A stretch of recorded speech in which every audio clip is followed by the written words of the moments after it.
Here's an idea. Kickstarter could replace Hollywood?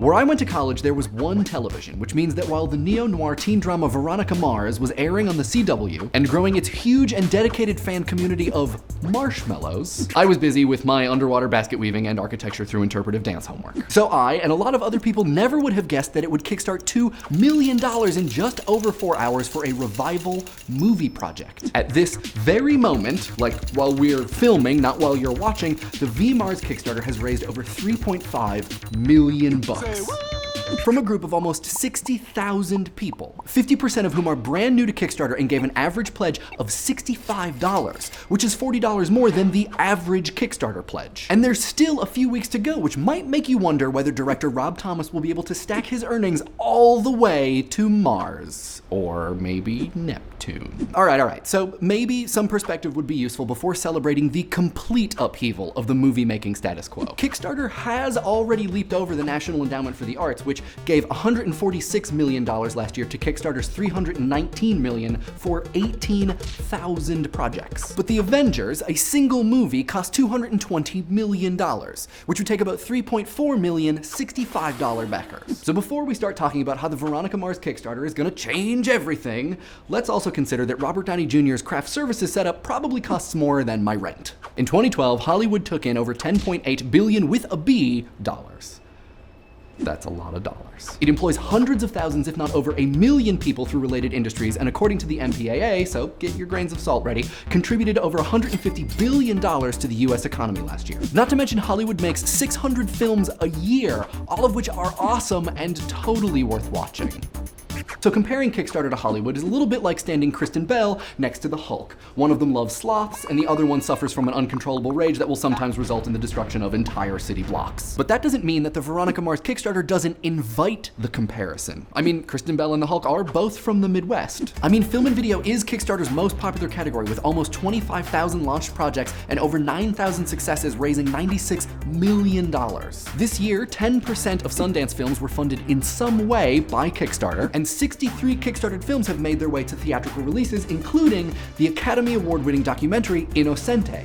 That is some box office mojo. Mojo which comes from its ability to capitalize on, amongst other things, pre-existing fan communities like Bronies, Minecrafters, and now Marshmallows, which would be a risky bet for Hollywood. So to be clear, we're not saying Kickstarter is going to replace the $150 billion a year Hollywood industrial complex, but what it could do is give the Hollywood decision-making process, arguably the beating heart of Tinseltown, something of a reboot. Contrary to appearances, the point of Hollywood is not to make movies or television, but to make money through the investment in movies and television, meaning turning your moolah into mo-moolah, sort of like the stock market or craps. And Hollywood isn't always great at the gamble because it depends on a small number of sometimes very out-of-touch people to make all of the big decisions, and then someone goes ahead and makes do no harm, or real steal. Like of the 650 movies made in 2012, 441 made less than $1 million at the box office. 295 made less than 100,000. John Carter lost more money than the vast majority of movies even made last year.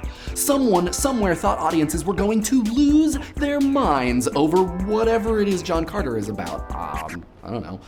Space? Kickstarter gives audiences a way to be involved, to vote with their dollars in early decision-making and greenlighting, the part of the process responsible for the approval of things like John Carter. Hollywood is a system for predicting what movies people might want to pay for. Kickstarter is a system for making movies which people want to watch and be invested in and be a part of. You know, the exact thing that Hollywood wishes it were flawless at. This isn't to say that the two systems are mutually exclusive, they're just incredibly strange bedfellows. Unlike fan-loved productions handed down from on high, like The Avengers or Harry Potter, a Kickstarted film involves the fandom as early as pre-production. If the world's Marshmallows can front production costs in return for swag not everybody gets, then Warner Brothers, the gatekeeper/keymaster of the V-Mars intellectual property, will cover marketing and distribution. This is the source of all the hubbub.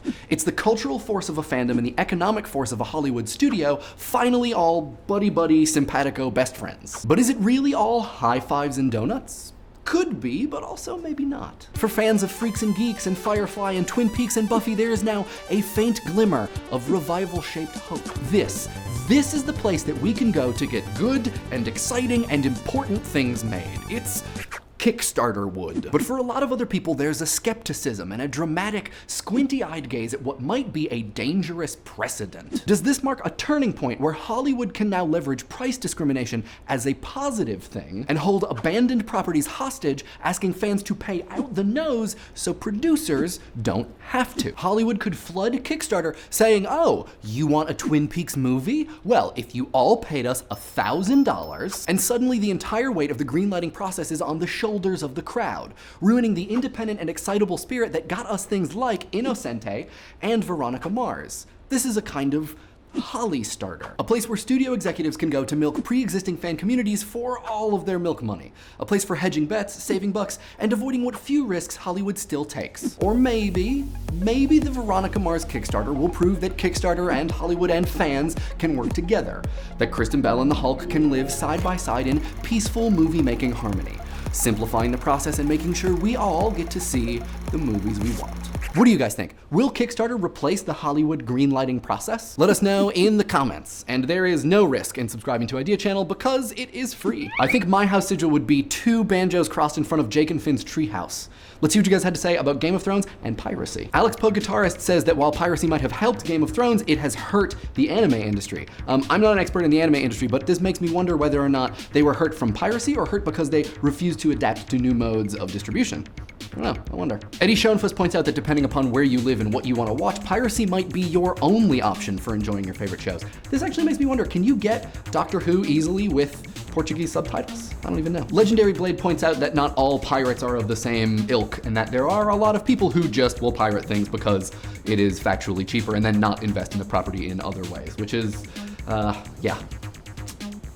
To Chris Kova, I'm in. Along with the Game of Thrones game, I'm also a real big fan of Cosmic Encounters. I just got the expansion and Mansions of Madness, so game on. Piotr Mill points us towards a Polish study on piracy that has similar results to the ones we talked about, but then Hakajin and Ben Bashor says that correlation does not necessarily imply causation and that people who download media are probably just more likely interested in media in general and therefore more likely to spend money on it, which is a very fair point that I'm glad someone brought up. Benjamin Dolder, I'm glad that you gave me Tyrion and Arya, because I totally agree, first and second. Third would probably be Jaqen Hagar.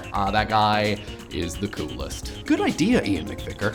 Yeah, that's going in the notebook. Eric Vilas, total coincidence. And for everybody else, if you haven't watched Dan's video on ethical piracy, you should check it out. We'll put a link in the description. Leighton Loveliest makes the really interesting point that piracy could cause people to be economically lazy in the same way that like a moving walkway could cause people to be physically lazy, which is, I think, a really interesting comparison and maybe kind of true. Yeah, it's really good. Mr. Monfree's class points out that piracy can lead to word of mouth advertising, which in most cases is better than actual advertising, which is, yeah, I agree. Amethyst Wolf P, what did happen to Sammy? Sammy, are you out there?